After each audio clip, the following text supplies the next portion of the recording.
రానున్న 2 రోజుల పాటు భారీ వర్షాలు పడే అవకాశం ఉంది. ఉరుములు మెరుపులతో వానలు పడే ఛాన్స్ ఉంది. నిన్న మియాపూర్లో అత్యధికంగా 13.5 సెంటీమీటర్ల వర్షపాతం నమోదైంది. గడిచిన 10 ఏళ్లలో వేసవిలోనే రికార్డు స్థాయిలో వర్షపాతం నమోదు కావడం ఇదే మొదటిసారి. ఇవాళ ఉదయం వేళల్లో పొడి వాతావరణం, మధ్యాహ్నం మండే ఎండలు, సాయంత్రం వర్షం కురిసే అవకాశాలు ఉన్నట్లు వాతావరణ శాఖ అధికారులు చెబుతున్నారు.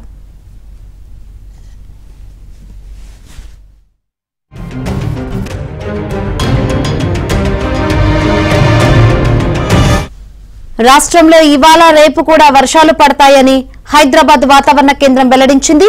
కొన్ని జిల్లాల్లో 30 నుంచి 40 కిలోమీటర్ల వేగంతో కూడిన ఈదురుగాలులతో తేలికపాటి నుంచి మోస్తరు వర్షాలు కురిసే అవకాశం ఉందని తెలిపింది.